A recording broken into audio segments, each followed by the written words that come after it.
you guys? I am Vashti Maya and this is my new channel. Welcome. Okay, let's just get into it. So I am going to be talking about just a couple of ways that I have found beneficial where was I looking? Beneficial for me to get over my high functioning depression.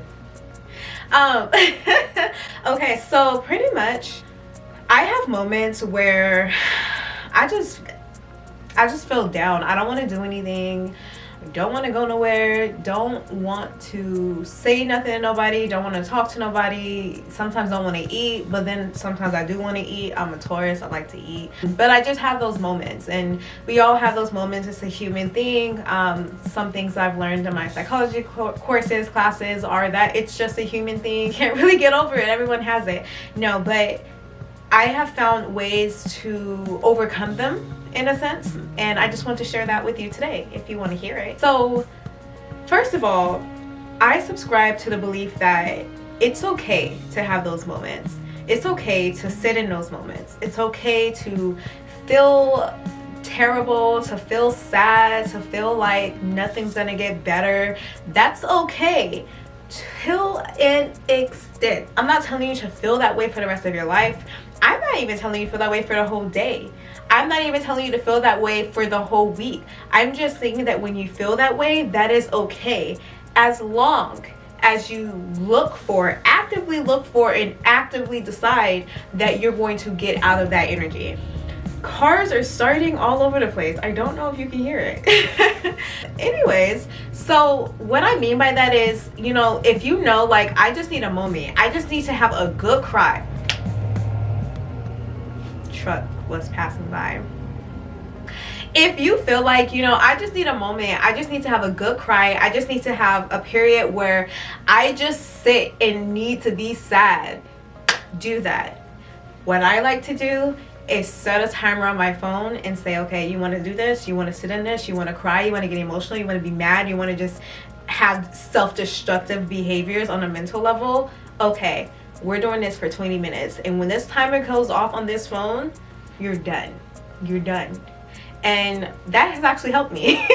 I know it sounds weird, right? But like I said, I'm only sharing things that have helped me, and maybe it can help you along your journey. The second thing that I've been able to do when feeling low and down, I've even gone as far as making it just a day thing. Sometimes I just want that day to be miserable.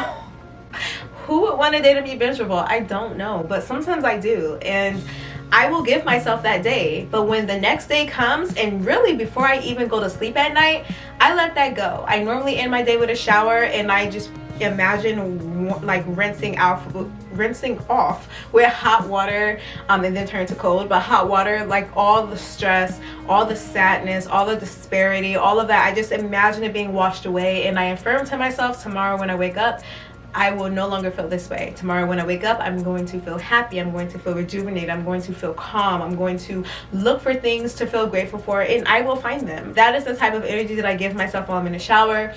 Typically I'll go from hot straight to cold to just like almost solidify that. I don't know why my mind does it, but it does it.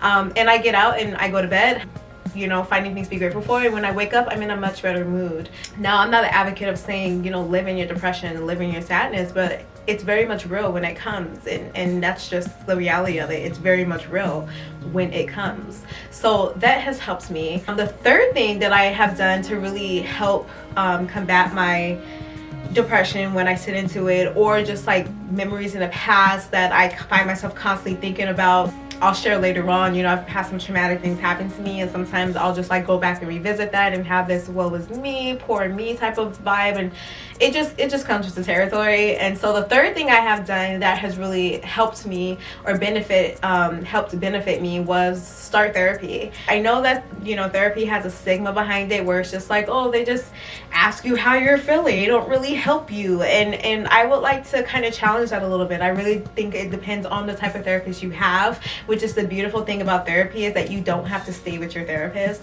If you go to the first initial session and it doesn't seem like it's something that will benefit you and y'all are not vibing, then choose another one. Luckily for me, I've only had one, and that one worked perfectly well with me, and she and I have been working since last year, and it just feels great. It feels great to be able to realize that by talking to somebody who kind of lets me know like, hey, it's okay for you to feel that way. And I'm like, wow, it is, because I'm always just like, oh, I have to be happy, I have to be happy, I have to be happy, I have to be happy. And while that is ideal, life doesn't always hand you happiness.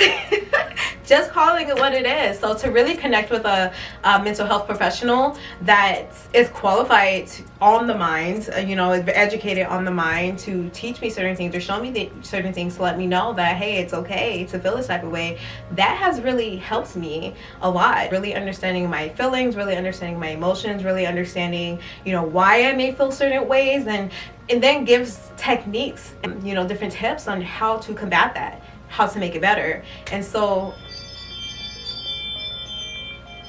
I'll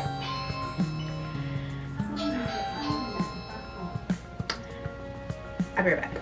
So that has just been something that has been very helpful along, my personal journey, my personal path. I definitely feel like that everybody's different, of course, so what works for me may not work for you, and maybe like one works more than the other, or maybe one works first and then you can go to step 2 and then you go to step 3 after.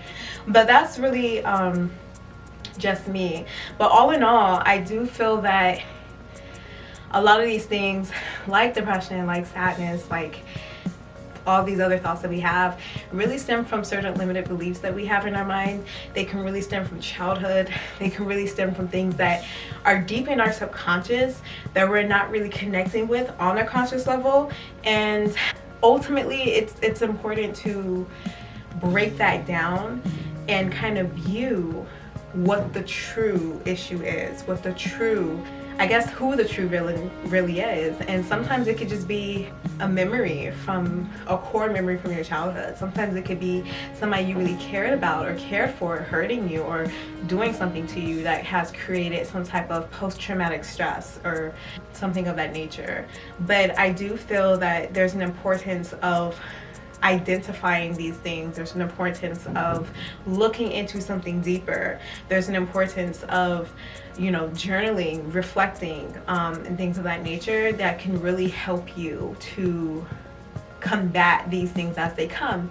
And I'm not saying that you're going to be just cured magically. I'm not saying that you're going to go through the rest of your life without having depressive or sad moments. I mean, life just gives us what it gives us, and there's certain things that are outside of your control that when it hits you, it's all about how you respond to it rather than reacting. But that's a whole nother conversation. But it's all about your response. And so there's certain things that's just completely outside of your hands. It's outside of your hands. But I do feel like that with the right foundation, and I say foundation because it's up to you to build your house, it's up to you to build your tower, it's up to you to build your kingdom.